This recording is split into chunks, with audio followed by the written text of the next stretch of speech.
एक राजा था। उसका बहुत बड़ा साम्राज्य था। राजा के 10 बेटे थे। जब राजा बूढ़ा होने लगा तब उसने अपने सभी बेटों को बुलाया और कहा, देखो बच्चों, अब मैं बूढ़ा हो चला हूँ और चाहता हूँ कि तुम में से किसी एक को अपना उत्तराधिकारी बना दूं। यह सुनकर सभी बेटे खुश हो गए और खुद को एक दूसरे से बेहतर साबित करने की कोशिश करने लगे। राजा ने कहा कि मैं तुम सबको एक काम देता हूँ और जो भी इस काम को सबसे बढ़िया तरीके से करेगा वही इस राज्य का नया राजा बनाया जाएगा।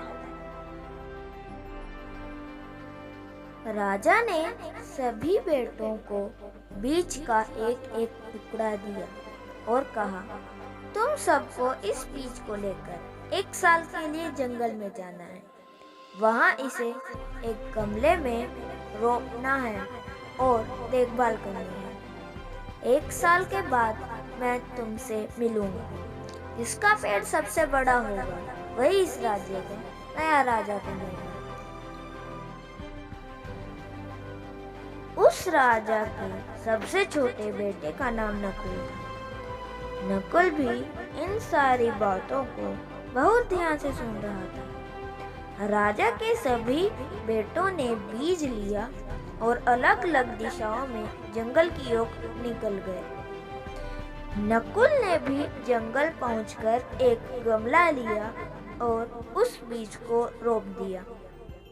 बहुत अच्छी तरह उस बीज को रोपने, उसमें पानी देने या खाद देने पर भी उसमें छोटा सा पौधा होता और कुछ समय बाद वह पौधा मर जाता। दूसरी ओर राजा के दूसरे बेटे ने जब बीज को रोपकर उसमें खाद दिया तो बीज से पौधा और पौधे से पेड़ बनने लगा। साल भर बाद सभी बेटे फैसले के दिन जमा हुए। एक से बढ़कर एक सुंदर और मजबूत पेड़ अलग अलग गमलों में नजर आ रहे थे, लेकिन नकुल का गमला खाली था। सभी दरबारी नकुल के गमले की तरफ देखकर हंस रहे थे। दरबारी अन्य सभी गमलों की तारीफों के पुल बांध रहे थे। इसी बीच राजा आया। उसने सभी गमलों को देखा और मुस्कुराने लगा। नकुल ने राजा को अपनी ओर आते देखा तो वह अपना गमला शर्म के मारे पीछे छुपाने लगा। राजा ने उसके गमले को देखा और सभी दरबारियों की ओर मुड़कर बोला, सुनो साथियों, आपका नया राजा और मेरा उत्तराधिकारी चुन लिया गया है। सभी बेटों की धड़कनें तेज हो गई। राजा ने कहा, आज से आपके नए राजा नकुल होंगे। राजा के दूसरे सभी बेटे और दरबारी यह सुनकर सतबद्ध रह गए। राजा ने कहा, मैंने अपने सभी बेटों को वही बीज दिया था जो बंजर था और उसमें कभी कोई पौधा या पेड़ नहीं उग सकता था।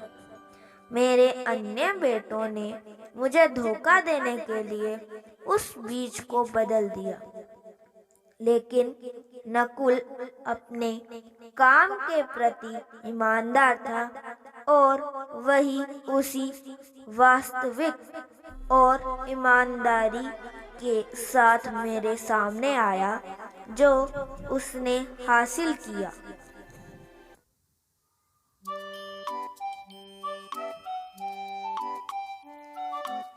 तो दोस्तों, कैसी लगी आपको आज की कहानी?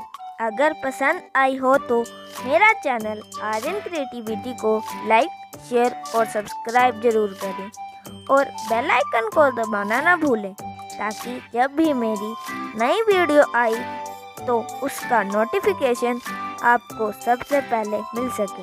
तो मिलते हैं एक और अच्छी सी कहानी के साथ।